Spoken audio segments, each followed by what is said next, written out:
Est-ce que vous vous êtes déjà rendu compte que parfois on a des souhaits qu'on n'a pas encore réalisés et puis finalement quand on y arrive presque ou quand on doit entreprendre quelque chose pour le faire, c'est des souhaits qui datent d'un bon petit moment et puis qu'on n'a pas eu l'occasion de réaliser. Eh bien quand on est juste à pouvoir les saisir, on s'en désintéresse. Pourquoi? Parce que on n'a plus d'intérêt pour ça, c'était à une autre époque et puis c'est resté en fond d'écran, ça nous a pris de l'énergie et puis on l'a pas réalisé, puis au moment où on peut le réaliser, on se dit que c'est plus si important. Je m'appelle Gilbert Dagon et j'accompagne les personnes à travers la plateforme Centre Aura et Open Synapse à mieux se connaître et à s'installer dans son bien-être, sa santé et le bonheur, on va dire, tout ce qui nous rend meilleurs. J'accompagne notamment les personnes avec le cours coaching mental, c'est mon cours phare, c'est vraiment là où on apprend tout ce qu'on aurait dû avoir appris à l'école à l'âge de 7 ans pour pouvoir bien fonctionner dans sa vie. Alors soyez curieux et allez découvrir, c'est un peu voilà, toutes les thématiques qu'on aborde dans ces petites vidéos où on apprend à mieux se connaître, à mieux fonctionner avec les autres et avec soi-même.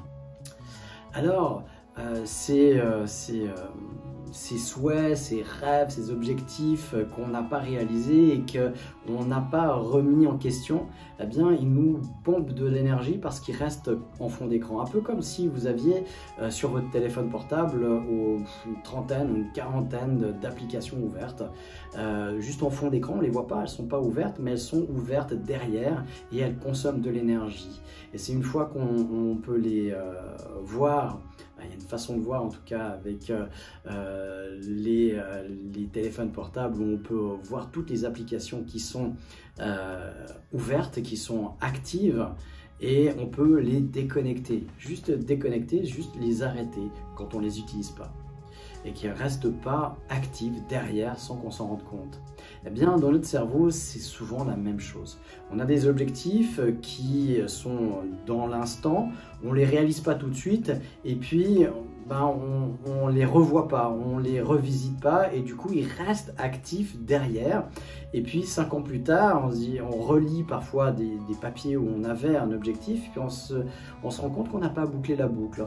En fait, on ne s'est pas dit « Ah non, je renonce à cet objectif parce que c'est plus d'actualité, parce que j'en veux plus ou parce que j'ai trouvé autre chose. » Et ces choses-là, eh bien, elles bouffent de l'énergie derrière sans qu'on s'en rende compte.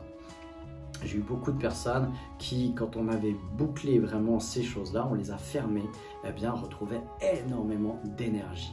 Alors regardez dans vos objectifs passés, est-ce que faites déjà différence entre ceux que vous avez réalisés pour être fier de soi? C'est important de pouvoir célébrer pour boucler la boucle dans notre cerveau. Ah, c'est bon, c'est réalisé, il n'y a plus besoin de maintenir quelque chose, un état de vigilance, de l'énergie là-dessus. C'est bon, c'est fait, c'est bouclé. On a le diplôme en main pour une formation où on a acheté ce qu'on voulait. On peut célébrer. C'est hyper important pour donner l'indication au cerveau que c'est fait, c'est acté. Et puis il y a tous les autres objectifs qu'on avait peut-être bien définis, qu'on avait enclenchés et puis qui ne se sont pas faits ou qu'on changé, qu'on évolué ou qu'on a renoncé, mais sans le dire et l'affirmer et sans boucler la boucle. Alors c'est important maintenant pour vous de pouvoir définir, voir s'il y en a qui ne sont pas encore clos et de les clore définitivement. Comment on fait ça? Eh bien, l'outil de l'auto-hypnose pourrait être utile pour aller communiquer à l'inconscient. L'hypnose, l'auto-hypnose permet l'auto-hypnose d'être autonome, de le faire tout seul, l'hypnose de le faire avec un praticien qui ouvrira la porte parce qu'il y a une frontière entre conscient et inconscient, une frontière qui est établie, on pourrait même la figurer à travers les 2 hémisphères du cerveau. Et puis, il y a un langage qui est différent. L'inconscient ne parle pas le français. Il suffit pas de dire, voilà, c'est fait, on renonce à cet objectif pour que ça se produise.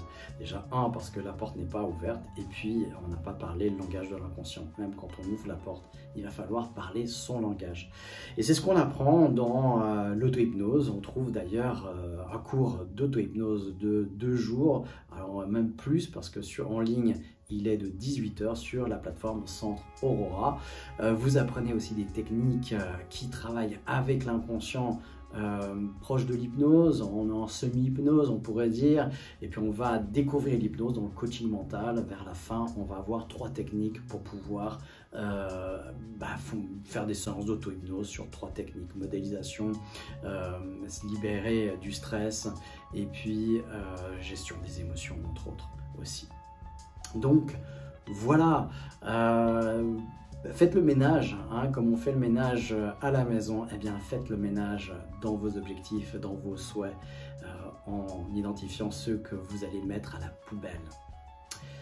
Voilà, c'est tout pour aujourd'hui. Eh bien, je vous retrouve pour une prochaine vidéo. À bientôt.